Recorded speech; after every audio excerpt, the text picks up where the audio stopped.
Fuck, where was I going? What was I talking about?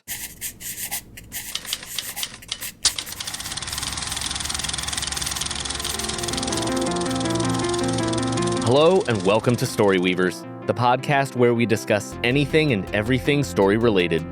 Here, we'll delve into inspiration, plots, structure, character, and dialogue. Be it in books, movies, music, comics, television, or anything else, we'll be covering it from conception to reception. We'll be discussing between ourselves as well as with other creators and fans about their experiences, routines, and techniques. Join us and find your next inspiration. We're your hosts, Dean Bradley And John William Worth. And this is Storyweavers.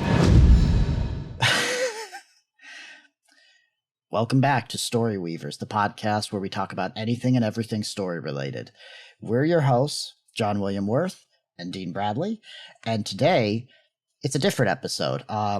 This is part 2 of 2, where me and Dean gave each other different pieces of media to look into, listen to, read, look at, experience, and then we discussed them. In last week's episode, or this concurrent episode, however it's released, I had Dean read the graphic novel The Crow by James O'Barr. This week, we're talking about Dean's piece of media that I listened to. He gave me the choice between 2 albums by Coheed and Cambria, his favorite band, if I believe, right? Yes. Yes. I got my Coheed shirt on right now for those Patreon subscribers. You can see it. Good. He gave me the choice between 2 albums, Good Apollo 1 and Afterman Dissension. Yep. I chose Good Apollo 1. Because Why? I believe that was their first album. Is there a reason why you chose Good Apollo over Dissension, other than it just being part the of first it was one? because, admittedly, like Welcome Home is I had a feeling. What was the big song. Yeah. But also, I think you mentioned like that was one of their first albums, was it? It's their third album, whereas Third album? Dissension Okay. was their 6th, I think. Okay. So that was really the biggest reason. Also, it was the earlier of the 2 albums. Mhm. And I believe they were both concept albums, which was... Yes. Are they? Yes. So it's not just that both of them are concept albums. All, aside from one, Do they Coheed tell album, a big are story? concept albums, and not just concept albums, but all of them fit within the same universe and mythos. So it's a concept discography, you could Yes, say. there's another band that I'm a big fan of that I could do an entire episode on that has a similar thing called The Deer Hunter, DEAR, The Deer Hunter. And all of their albums, aside from a couple, like one or two, all follow one big overarching story, and he's actually almost concluded it. There's an unknown act left, and we don't know if we're ever going to see it or not, and he's actually started work on the next totally new world story kind of thing, but that's for another episode. That's The Deer Hunter. Today we're talking about Coheed. Coheed, yes. So, So I'll take it away. Yeah, so just a brief overview of Coheed and Cambria, and then why I picked these 2 albums specifically for you to listen to, and then we'll dive into Good Apollo 1. So Coheed and Cambria is a progressive rock band from New Jersey, New York. I think Claudio grew up in Nyack. They've been around. Their first album came out 2002, I think it was. They hit the scene. They were on MTV with A Favorite House Atlantic. They're kind of known. They're kind of a nerdy rock band because, like I said, all of their albums are one giant concept. And the cool thing about it is they didn't start as music albums. The main brain behind Coheed and Cambria is a guy named Claudio Sanchez, and Coheed and Cambria started out as a online graphic series called The Bag Online Adventures, and so he was writing comics and eventually got some of his friends together, started a band. They released their first album, Second Stage Turbine Blade, which is kind of as like emo rock goes. It's heralded as like one of the best. So, but anyways, they went on, gained notoriety. A lot of people know them. I know them because their song Welcome Home was on Rock Band. So yeah, their whole album, it's a big space opera. It takes place in a universe called Heaven's Fence, that is comprised of 78, I think, like stars with planets, and there's a big bad guy named Wilhelm Ryan. The main characters at the beginning are Coheed and Cambria, and they have a son named Claudio, which is a little self-serving, especially in their first album. There's a song where the lyrics are, Claudio, dear Claudio, but a little self-serving. But the main character in Good Apollo 1 is Claudio. They're cool. You can find all their graphic novels at Evil Ink Comics. And Claudio does more than just, it's now called the Amory Wars. It's no longer called the Bag Online Comics. The series is called the Amory Wars. And he has a number of other comics and series that he's done that I've read that are pretty cool. His wife's very involved with it now. So I'm glad to see he's the amount of success he has. I know him and his wife are at like Comic-Con every year. They have booths. And Coheed definitely has kind of a cult following. So anyways, enough about the history of the band. So the reason I picked these two albums, so the full name of the album is Good Apollo, I'm Burning Star 4, Volume 1, From Fear Through the Eyes of Madness. So right there, it's a prog album. And so the interesting thing about this album, it was the final album at the time with their drummer, Josh Eppard, who I think had succumbed to addictions. And it's very similar kind of to The Crow in the sense that it had very real life applications. And kind of the concept for the album is there's a character named the Writer, and he's supposedly the character that is writing the Amory Wars series. You're kind of like stepping outside of the novel and looking at the character writing the novel. And the writer's girlfriend cheats on him, and he basically starts like fantasizing about killing her because of this deceit and deception. And he can't find out how to resolve this story. And so the story kind of like goes down that route. It kind of takes place in two perspectives, inside the actual comic space opera of Heaven's Fence, as well as the writer struggling with all of this. And I found out that the concept or the idea for this album came from a real place in Claudio's life where he had been dating this woman, and it had gotten to a point where she wanted more. She wanted him to be around more. She wanted him to pick basically between her or the band. And he picked the band basically because that was his passion. That's where he was making money. He was touring, he was writing comics. It was his whole life.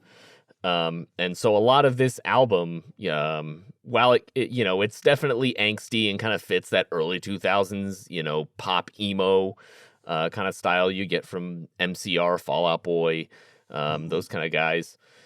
It comes from a very real place, but he's said in interviews that he kind of, while all of his songs come from real places, early on in his career, he hid a lot of those emotions through the comics and the characters.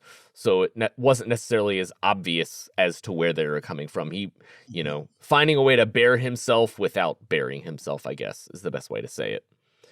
And then, go ahead. I'll let you talk for a second. Okay. Well, I'm liking what you're saying because it's like but I'll get to that in a moment. But I just want to say, like, it's actually very interesting how similar both of our suggestions were to each other. Yeah, I didn't realize it as much until we were actually talking about The Crow. Like even just the basic sense that they both started as comics, and then they went on to something else. The Crow went the movie route. This went the music route, but also that they both came from senses of loss, different kinds of loss. Obviously, The Crow was death. This was having to almost essentially death in a different way. It's like, do you want to kill the relationship or do you want to kill your passion? And it's right. It very interesting how similar they are. Also, I just wanted to say, I actually didn't hear Welcome Home first in Rock Band. Oh, no? Where'd you So hear it? there was this movie made in, I think, 2008, 2009, or '07 or something, called Nine. It's produced by Tim Burton and Sergei Bekmambetov, I think it is, the director of Wanted. And it's about a Oh, post-apocalyptic Earth where these like dolls, like these straw sack dolls, are the only living creatures on Earth. They were made by a that sounds scientist. very eerie. Yeah, and it has Welcome Home in the trailer, and Nice. it looked so awesome. And I remember like that was part of what made the Hell trailer yeah. look so good. I haven't seen the whole movie, but Hmm. it's just I'm funny glad that that song had that effect on you though. oh yeah, no, it did. It was just so noticeable. And then when you find out it's called Welcome Home, it's like, gee, post-apocalyptic Earth, little dolls trying to find their way in a like robot hellscape. It's like suitable.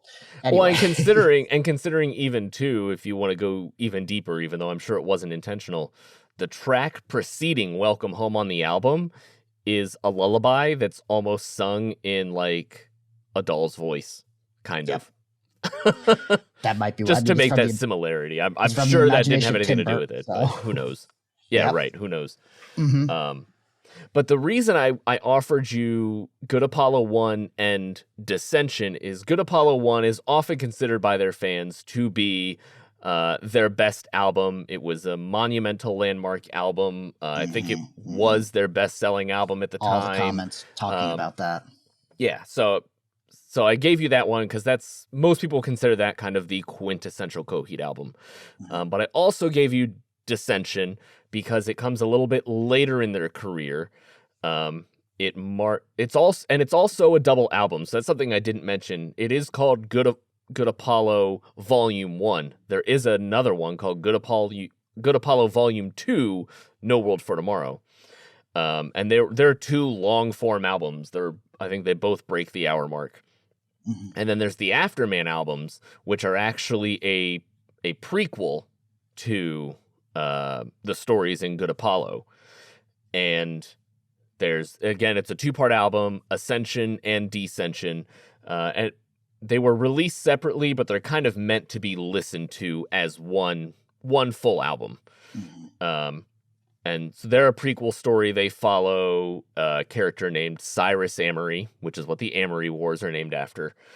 And he basically travels into like kind of like the netherworld of the cosmos, the afterlife of the cosmos, to discover what the cosmos and Heaven Fence is made of, what binds all of these planets together. And he finds out that it's like dead lost souls that have been channeled there by an evil entity in order to, power and energy, for this solar system.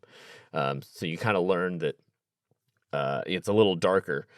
And a lot of that is covered in the first half, Ascension, but Descension, so it's Ascension, he goes out on this journey. Descension is when he comes back to planet Earth. I think it's called Paris Earth is the name of the planet. But he comes back to Earth, back to his wife, Mary, who he basically left, for a year and a half to go on this journey. And so Dissension kind of deals more with his struggles of coming back to Earth. And I think it's a much more personable album than Ascension is. But it also saw the return of their drummer, Josh Shepard.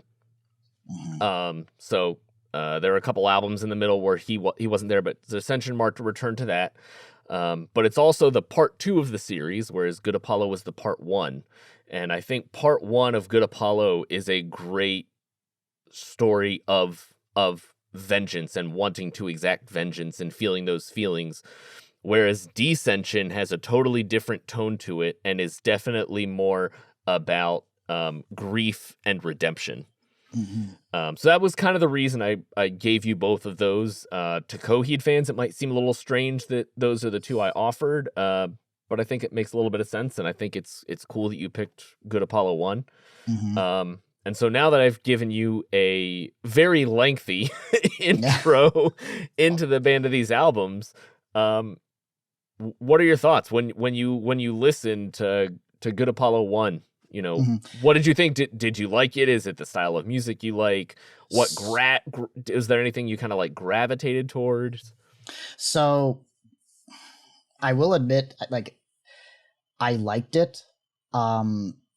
Now, just for everyone listening, like I'm a very big like soundtrack person. I'm not a Mm-hmm. huge lyric Yeah. listener. And I'm usually more into the songs that are almost kind of like standalone, where they're more about an Mm-hmm. emotion or a feeling. I definitely enjoy concept albums. Mm-hmm. I love the ingenuity that goes on behind them. I love especially like finding out it's a concept discography, like they're all part of a single world. Mm-hmm. It's like some people might say like that's maybe lazy, like, oh, they're too lazy to just create something else. I think it's cool because they make it all work. Well, it's kind of interesting, not to interrupt you too much because I've been doing a lot of talking. I did But that all the time in the Crow, so go ahead. but in his early days of writing, Claudio definitely they started out as comics and stories, and then he wrote songs around them. At least that's kind of what we've learned in interviews. But as he's progressed as an artist and a musician and as a writer, he now tends to write songs, and then once he has a collection of songs for an album, he then builds a story arc around them. He kind of fits the songs together, builds a story arc around them that fits in, with the mythos of the Amory Wars. And you can hear that transition. They have 9 or 10 albums out now. And you can hear that transition from, I mean, the first especially 2 albums more than the rest have frequent mentions of specific character names and specific places, and specific names of battleships and things like that in it. And it's definitely nerdy. But as you get into the later albums, there is some of that, and you see that in the cover art, and you see it in some of the song titles. But a lot of the lyrics and just kind of the general feel of the albums, it's more ambiguous what the story is about, and it's less ambiguous where the songs are coming from, if that makes sense. That does. Hey guys, it's John. Just wanted to drop in really quick and just remind everyone that next week we'll be covering this month's book of the month, Johnny Got His Gun by Dalton Trumbo. It's an anti-war novel about a soldier recovering from wounds he received in battle. It's a very famous novel written in 1939. I read it back in high school, and it left a very indelible mark upon me and my art. I'm looking forward to seeing what all of you think of it, and I'm especially looking forward to seeing what Dean thought of it. He mentioned that he was going to watch the movie adaptation, also by Dalton Trumbo, made in 1971, and I'm very interested to see what he thinks of that as well. I haven't seen the film. So, we'll be getting back to the episode, but I just wanted to remind all of you. Because one of the things, because I went into this blind, right? And I remember I actually asked you, I think it was last night or the night before, was should I read about like what the comics are actually about? And you said no, because I went into it blind. I like going into any piece of media like I have no idea. Like I just finished watching One Piece with my friend, and I didn't even know it was about pirates when we first started watching. That's about all I know about it. That and there's I didn't even know that. a billion episodes of the actual anime. I saw it in the trailer and I was like, oh, it's pirates. So that. It's like, I like going in blind because all the surprises are fresh. I enjoyed, I think my 3 favorite songs were tracks 1 and 2, the Lullaby. Again, this goes back to like the more instrumental side of me. Yeah. The original opening track is very orchestral and bombastic. Yeah. I liked Welcome Home, of course. And then I also liked, I think it was Wishing Well Part 2. And the one thing I noticed about all 3 of those tracks is, and I mean, there were other instances throughout the album, but I like very, very melodic or maybe like smooth kind of sounds and themes. Like the choppy guitar thing, it's not really my thing. I like when phrases kind of go somewhere and then they end where they're not like, they go and then they stop, or they go and then they stop. It's so interesting that you picked Volume 1 then too, because just based on that, you'd probably like Dissension more. Probably. I'll have to listen to it. Dissension it definitely has more of, not that Volume 1's not melodic, but there's definitely more melody in Dissension 1. There's definitely more tension. And there's also even though it's only 9 tracks, whereas Good Apollo 1 I think is 14 or 15. 14 or 15, it's longer, you actually get a wider variety of musical styles in Dissension than you do in Volume 1. Volume 1 definitely follows kind of your typical, early mid 2000s, emo rock, but then they tack the last 4 songs on the end and get all noodly with weird structures and and proggy. Right. See, that's, like I said, I'm not a huge lyric listener, and especially I think by track 3, I was kind of like, okay, I'm just going to listen to it. I'm going to see what happens, because I'm not going to try to distract myself with figuring out the story just from the lyrics, especially after what you it's said way too about early to do that. Yeah, and also how you said they started making it a bit more vague, not as concrete, oh, this is the battleship that went. I didn't even know it was a fantasy setting. It's a big sci-fi fantasy opera. I didn't even know that. I was listening to it and I was like, okay, this might be like more down to earth, because there's a phrase from a T.S. Eliot collection that I read once. It was about the wasteland, which is considered one of the hardest poems to read. Mm-hmm. And the woman who was writing it was a professor. She said, what I tell people is literally just read it, listen to it, watch it. 70% of what the people want you to figure out, it's there. Yeah. If you have to think that hard about it, you're not going to get it, or they failed. Yeah. So I kind of take that to heart. Understand the 70%, and if you enjoyed enough or you're intrigued enough, go back and read it again until you get that last 30%, even though I don't know if anyone ever really gets all of it. That's part of what the mystery that drives people back to it. So I was looking at all of this very, very bluntly, I guess is the word. When I got to I'm looking at the track list here. That's what I was pulling up earlier. Track 4, 10 speed. I was like, bike. And then when you told me, it's a demon bike. Yeah. I was like, what? Yeah. 10 speed is a demon bike, basically, in the comics. So interesting thing actually too about the Good Apollo 1 comics. So originally when the album came out back in 2005, he had hired a graphic artist to do the comic for him, and they had released a couple segments of the comic. But Claudio wasn't really happy with the art style, the design, and kind of the direction they were going. So they stopped production on it. And those early ones are very hard to find and very sought after, by diehard Coheed fans. But recently, a few years ago, I think it was the 15th anniversary, maybe 10th or 15th anniversary of the album. Must have been 15th. They went on a tour for the album. They call them Never Ender tours, where they go and they'll play an album in full every night on the tour, because they're concept albums. They're meant to be, listened to in full. So I think it's kind of cool. I've gone and seen a few of their Never Ender tours. So when they went on this tour, they re-released the album on vinyl, and he got a new graphic artist and basically redid the comic and re-released it. And I was all over that.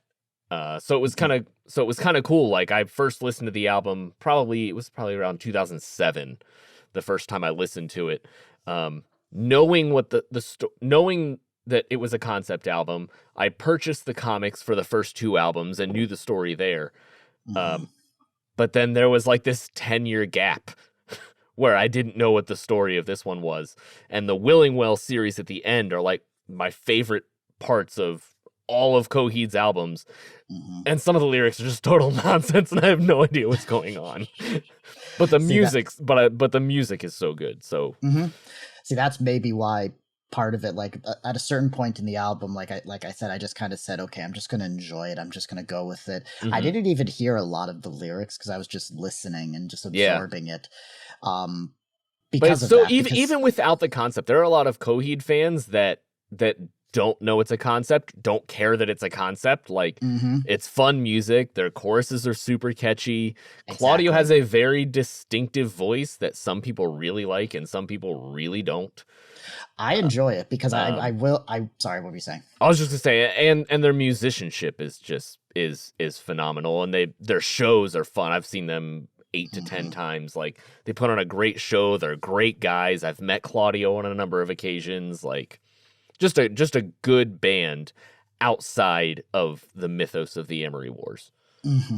Yeah, no, I definitely enjoy the vocal style, the singing. Nothing about the album struck me as, cringy might not be the best word, but like kind of moments where you're like it pulls you out.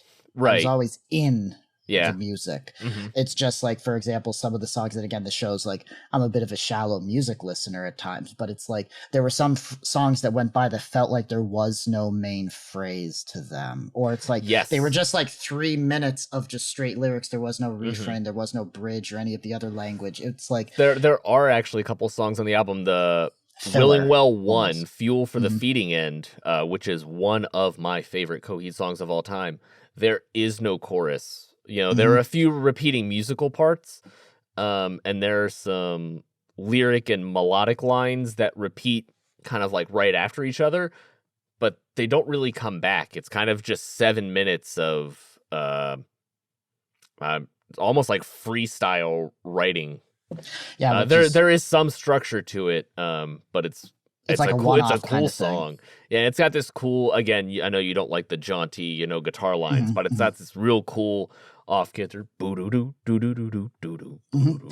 And see, that's the thing. It's like, it's not like when I say all of this, like, oh, not to sound sacrilegious, but it's like, it's not my cup of tea, but I still appreciate like the ingenuity that goes into it. Like, Right. It's the fact that like you said, Wishing Wells 1 through 4, they're 7 minutes, almost 8 minutes apiece, and they all go together. It's like, it still shows this incredible, like, thoughtfulness that went into it all. And the fact that it's called leitmotifs, I believe, when there's smaller themes. Yep. It's like the fact that they're still there, even when there's a song of just seemingly random noise. It's just like how when you watch some films, because I always relate it back to films, it's like there will be action scenes where there will be just one theme and then you never hear it again because that scene's over. It's almost like that. And they're very much known for a lot of their albums. The first track will be kind of an instrumental interlude that will have a theme, and then either at later points in the album or sometimes in later albums altogether, like they'll bring that theme back. So it's just fun. There's kind of a nice continuity, between their albums. That's impressive on its own. The fact that there's that foresight to know, like, okay, we're going to take this somewhere. And we kind of know what, but it might change, but we're going to bring it back. And it shows that continuity. Yeah. And no, go ahead. Because I was going to say, like, that's what I got drifts of that listening to this. Because again, my mind's tuned more for instrumental music to hear that. So it's like violins and trumpets and orchestra. But this, I was definitely picking up on some similarities. And I was like, oh, there's a concept album, like peeking out. Yeah.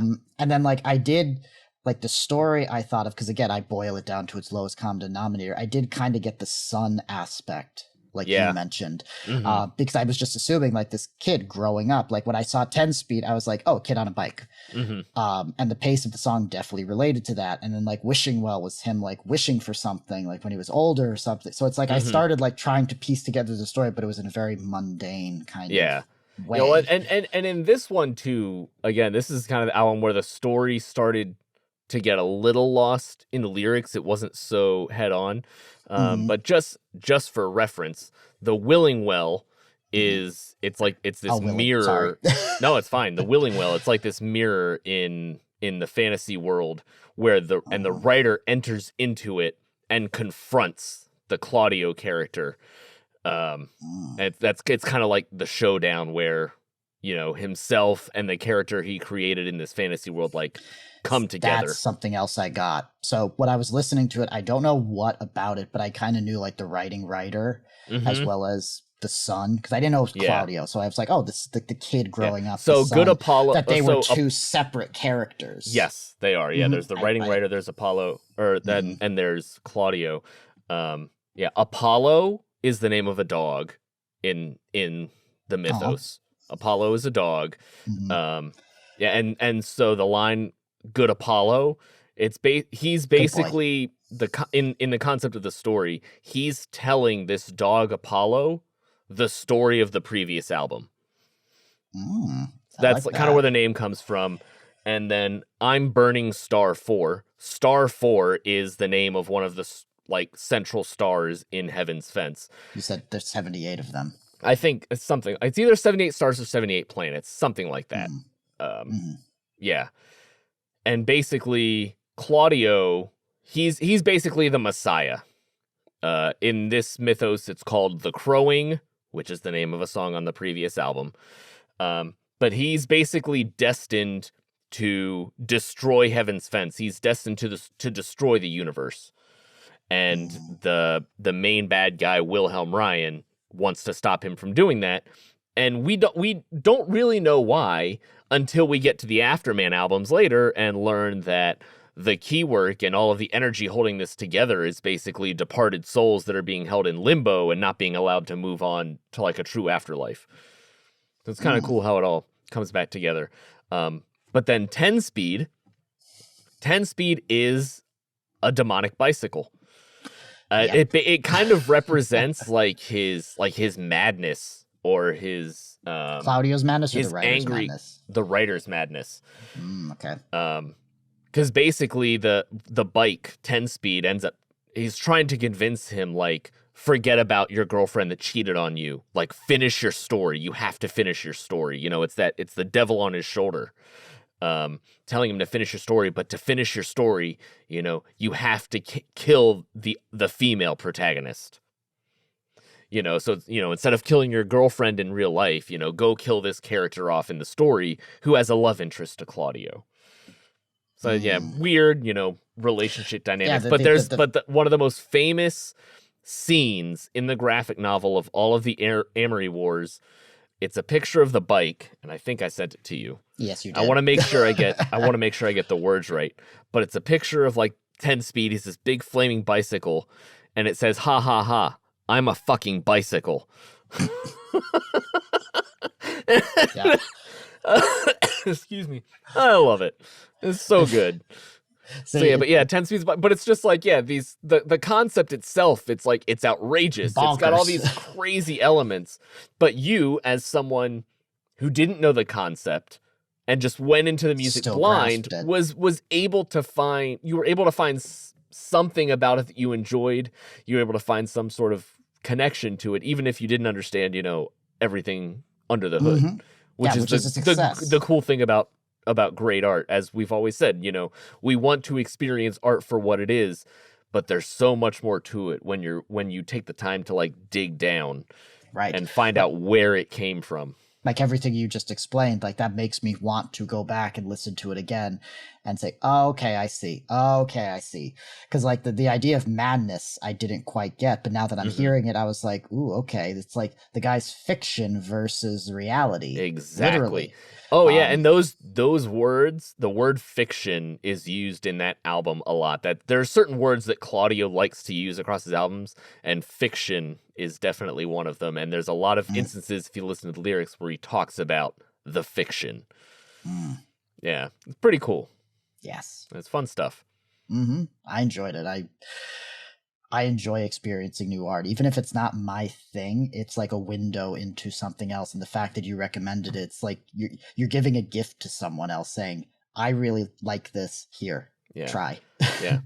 And then to kind of go back on what we were talking about in the Crow episode, where you have vengefulness or vengeance, and then you have redemption. So I talked about how a lot of the Good Apollo album came out because of a breakup with his girlfriend, who was basically, in a nutshell, he had to choose between, you know, his career and his band and his passion, relationship, or her. Yeah. So fun story. He is now married to her, and they have a kid. So they ended up mending their differences. Her and their child tour with him frequently. You can often see his son's name is Atlas. You can often see him like side stage with, you know, big headphones on at shows. And she helped him write the new version of the Good Apollo comics. And she has been quoted saying that it is like a permanent, oh God, I can't think of what the word, it's permanent penance for what she put him through, making him choose between, you know, his passion project and her. And it's kind of a sweet story that, I mean, obviously it started out in turmoil, and, you know, we get an album where the big song off of it. There's a line in Welcome Home that says "Get in the ground." Mm-hmm. I mean, you don't get much more on the nose than that. But they were and able I'm to come sure back. there was an angry phone call or two because Yeah. of that. Oh, I'm sure. But they were able to come back together. She helped him write the album that was basically a big fuck you to her in the first place. And the Dissension album is, like I said, it's about Cyrus Amory coming back to Earth and trying to mend a relationship with his wife after he had left her for a long time. And in the story, she ends up getting killed in a car accident. And at the end of the album, at the end of the story, he goes back, into the keywork to try and be with her lost soul, kind of thing. But it's just interesting, like when you have the album and the concept and the story, but when you see like what actually happened in his life, It's a mirror, pretty almost. amazing how he was able to take all of that and put it into these albums with gorgeous artwork and just incredible musicianship. Mm-hmm. Yeah. No, it's always funny seeing how closely an artist's life is reflected in the work that they produce, even in small ways. It's usually very, very crucial. Yeah. And Claudio has been kind enough. He's kind of a recluse, or at least he used to be. He didn't usually do a lot of interviews, kind of introverted, very quiet guy. But in recent years, he's been pretty open about where a lot of his music comes from. And a lot of his music nowadays is more hopeful and upbeat and happy. And I love that. I think it's so endearing because he's finally at a good place in his life. I've talked to people who have said that, when artists stop using drugs or stop using alcohol or stop being depressed, that their art becomes shit because they don't have anything to channel. And I think that's a bunch of bullshit. I agree. Because while oftentimes a lot of great art does come from those places, the art that comes from a place of happiness and joy, especially after overcoming turmoil, it makes you feel good. Mm-hmm. No one wants a story that just makes you feel bad and then that's it. They want some sort of reason or some sort of redemption. I mean, this is probably something for the Russian episode, but just really quick, like Dostoevsky, his final book, the end of it is actually relatively hopeful. And people have pointed out it's like that's so uncharacteristic. Brothers Karamazov. Oh, Karamazov, yeah. Yeah, it's like the ending is the characters Yep. kind of trying to say, like, yes, we're going to get him out of jail. We're going to exonerate him. It's this hopeful note that his other books don't strike. And part of it you could say is like maybe his age. Maybe he wanted some kind of hope or redemption. Maybe he just saw more of life and he was willing to kind of like laugh at it and say, screw your darkness. So it's, you're right. It is refreshing seeing someone start to like, not, when I say pull their life together, not like their life was in shambles, but it's like an artist seeing hope. That doesn't mean they lost their edge. It's just like what I said about The Crow, like how when I was young, it's like, yeah, it's cool. The artwork's gritty and it's violent. And it's like now you look at it for a completely different reason. Yeah. And the one Coheed album that is not part of the Amory Wars mythos, it's called The Color Before the Sun. Came out in 2015, I think. Even just sonically, it's a different sounding album. It's a lot poppier. It's a lot catchier in some ways. It's often, a lot of the fan base doesn't like it. I do enjoy it a lot. I don't think it's one of their best albums. But again, it's one of those albums that came from a personal place with Claudio. And a lot of the songs have to do with him getting ready to become a father. A lot of it was written after he found out that his wife was pregnant, but before his son was born. And he said the reason he didn't take the songs and put it into some sort of concept is basically he was finally at his point in his career where he was comfortable enough with himself to kind of barely expose these emotions without having to cover it, with some sort of sci-fi story. And I don't know if some people didn't like it because it wasn't a concept album or if they just don't like the songs.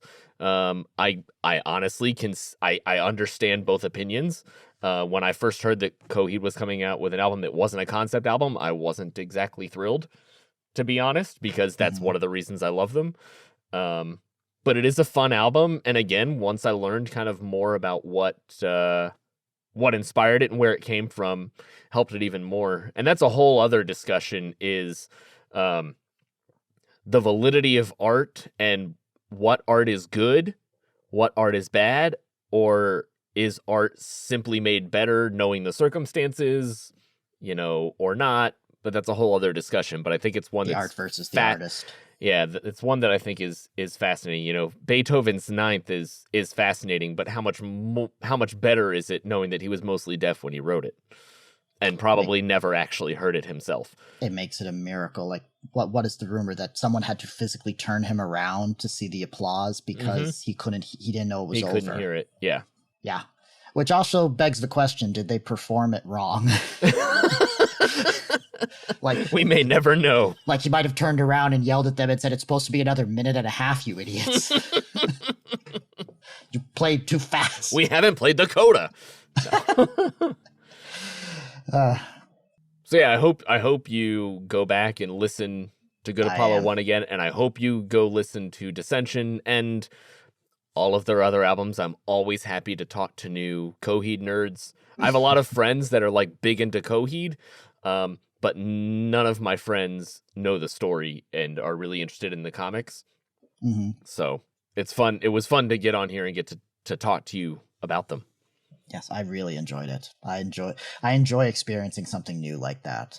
Like I said, now it makes me curious. Now knowing more about it, it's like, okay, I want to go back, see it, listen to it. Yeah, no, and I need to go watch the Crow film in full, not just in random snippets while I'm fucking around with the rest of the band members eating pizza and drinking and shenanigans.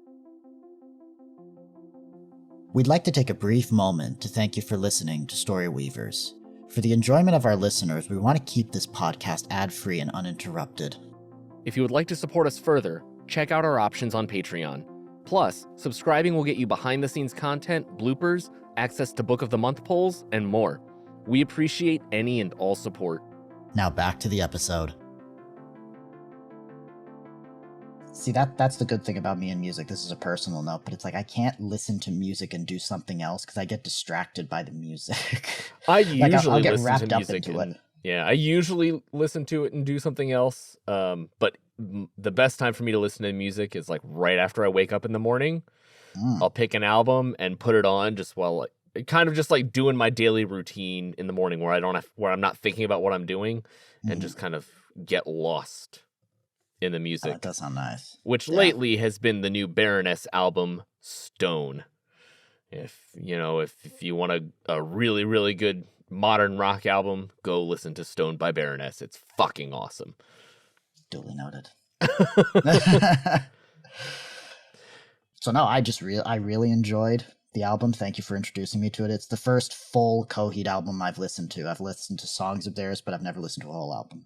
So. Yeah, well, there's like 8 more where that comes from, so. Lovely. I'll do a marathon one day. I will not recommend the Crow sequels like I hinted at in the first episode. Do not watch them. I appreciate you saving me the time. They're made for TV, Sci-Fi Channel quality. But hold on. But you said that William Faulkner said that it's worth it to experience bad media and bad art. Not bad media, but bad art. I mean, if you've got nothing should I watch them? All right, let's stop getting philosophical. Let's just close out this episode. I was going to say you're opening a can of beans there. I mean, if you like Sharknado, go for it. I mean, I liked Sharknado. It was stupid. But no, like, thank you again for giving me the opportunity to listen for suggesting I listen to Good Apollo. And thank you for enjoying The Crow. This was a wonderful thing, and I look forward to the next time. I can't wait to do this again, and I have all sorts of ideas spinning in my head. Yes, this activity that we have no name for. Next. So if anyone out there has any suggestions for what we could call this, sharing media, please let us know. Let us know for the next one. We are not original people. But no, this was fun. I look forward to the next one. And I hope that you all you listeners and viewers, depending what platform you're on, enjoyed this as well. So we've been your hosts, Dean Bradley and John William Worth. And thank you for listening to Storyweavers. We'll see you next time. Yeah. Thank you for listening to this episode of Storyweavers. As ever, we're incredibly grateful to all of our listeners and contributors. Come back next week for the next installment of Storyweavers.